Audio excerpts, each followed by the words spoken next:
Step back in time with us, not just through old maps and dusty books, but through the lens of cutting-edge artificial intelligence. Today, we're journeying to the year 1830 with us, to a place that would one day become a sprawling metropolis, but was then just cutting-edge artificial intelligence. Rugged outpost. Today, we're journeying to the year 1830, Chicago, to a place that would one day become a sprawling metropolis, but was then just a tiny, rugged outpost. We're about to witness its very frontier, using historical Chicago. Forget the towering skyscrapers and written accounts from early settlers.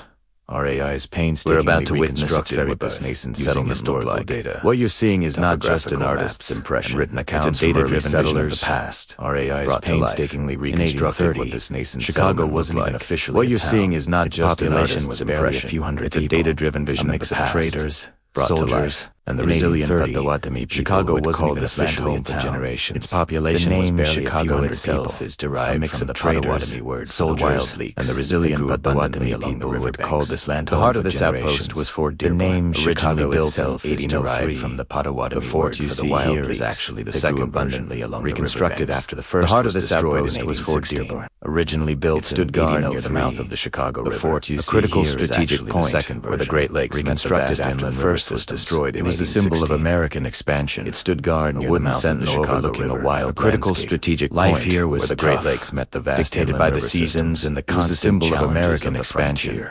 A wooden sentinel closely at the river. The Chicago River of 1830 was a slow, dictated by the seasons and the constant far cry from the engineered waterway it is today. Look closely at the river. The Chicago River of 1830 was a slow, navigated marsh course, carrying a far cry from the engineered waterway it is today. News from the outside world. The surrounding land was a mix of prairie, marshland, navigated its marshy savannas. It was a landscape teeming with wildlife, deer, and news from the outside world. The surrounding land was a mix of prairie. The settlement itself was a small cluster of log cabins. It was a landscape teeming with wildlife, deer, around the fort and along the river.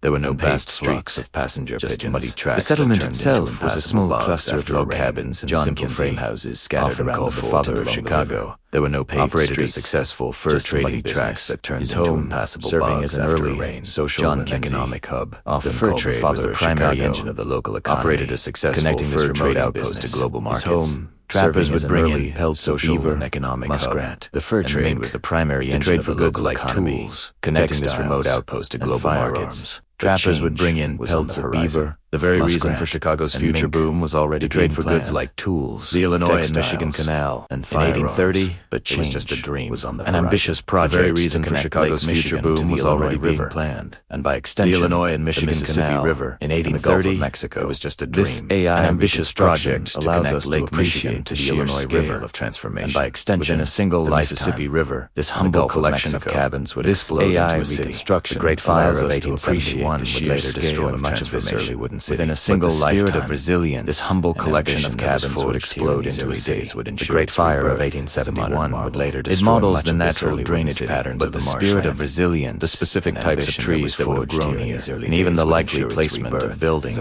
based on elevation. It models the natural drainage patterns of the marshland. By feeding it accounts from travelers and types of trees that would have grown here, and even the likely placement of buildings based on elevation and proximity rising from chimneys. By feeding it accounts from travelers and residents in the era, the AI next to populate this virtual world. The boats pulled up on the riverbank. This isn't just a history rising from chimneys.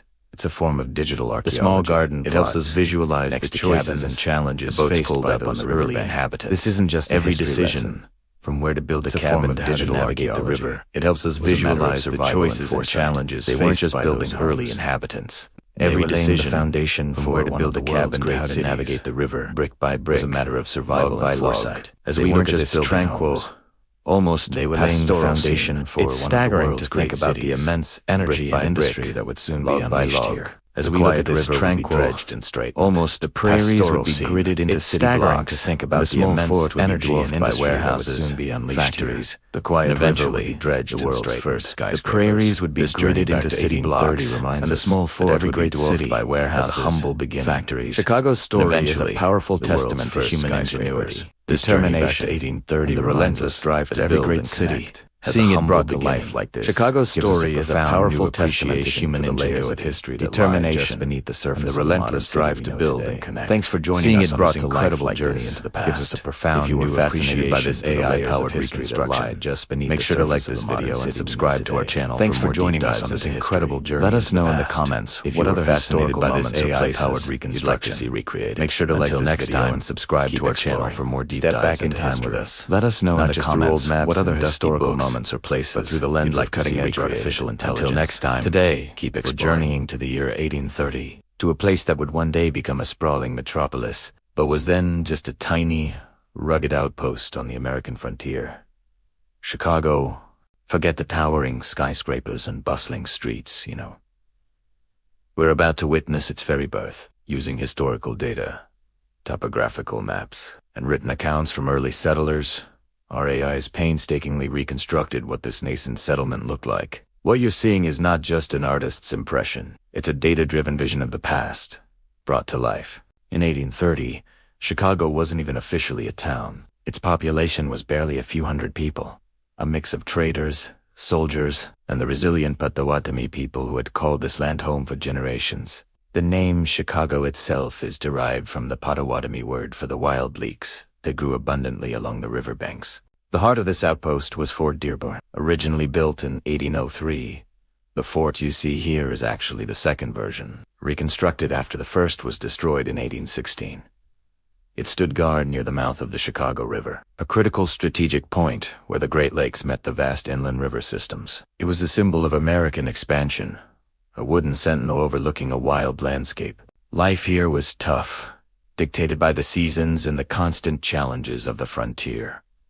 Look closely at the river. The Chicago River of 1830 was a slow, meandering stream, a far cry from the engineered waterway it is today. Small vessels, canoes, and flatboats navigated its marshy course, carrying furs, supplies, and news from the outside world. The surrounding land was a mix of prairie, marshland, and oak savannas. It was a landscape teeming with wildlife, deer, wolves, and vast flocks of passenger pigeons. The settlement itself was a small cluster of log cabins and simple frame houses scattered around the fort and along the river. There were no paved streets, just muddy tracks that turned into impassable bogs after a rain. John Kinsey, often called the father of Chicago, operated a successful fur trading business, his home serving as an early social and economic hub. The fur trade was the primary engine of the local economy, connecting this remote outpost to global markets. Trappers would bring in pelts of beaver, muskrat, and mink to trade for goods like tools, textiles, and firearms. But change was on the horizon. The very reason for Chicago's future boom was already being planned. The Illinois and Michigan Canal. In 1830, it was just a dream, an ambitious project to connect Lake Michigan to the Illinois River, and by extension, the Mississippi River and the Gulf of Mexico. This AI reconstruction allows us to appreciate the sheer scale of transformation. Within a single lifetime, this humble collection of cabins would explode into a city. The Great Fire of 1871 would later destroy much of this early wooden city. But the spirit of resilience and ambition that was forged here in these early days would ensure its rebirth as a modern marvel. It models the natural drainage patterns of the marshland, the specific types of trees that would have grown here, and even the likely placement of buildings based on elevation and proximity to the river. By feeding it accounts from travelers and residents of the era, the AI can populate this virtual world with a sense of daily life. The smoke rising from chimneys, the small garden plots next to cabins, the boats pulled up on the riverbank. This isn't just a history lesson. It's a form of digital archaeology. It helps us visualize the choices and challenges faced by those early inhabitants. Every decision, from where to build a cabin to how to navigate the river, was a matter of survival and foresight. They weren't just building homes. They were laying the foundation for one of the world's great cities, brick by brick, log by log. As we look at this tranquil, almost pastoral scene, it's staggering to think about the immense energy and industry that would soon be unleashed here. The quiet river would be dredged and straightened. The prairies would be gridded into city blocks, and the small fort would be dwarfed by warehouses, factories, and eventually, the world's first skyscrapers. This journey back to 1830 reminds us that every great city has a humble beginning. Chicago's story is a powerful testament to human ingenuity, determination, and the relentless drive to build and connect. Seeing it brought to life like this gives us a profound new appreciation for the layers of history that lie just beneath the surface of the modern city we know today. Thanks for joining us on this incredible journey into the past. If you were fascinated by this AI-powered reconstruction, make sure to like this video and subscribe to our channel for more deep dives into history. Let us know in the comments what other historical moments or places you'd like to see recreated. Until next time, keep exploring.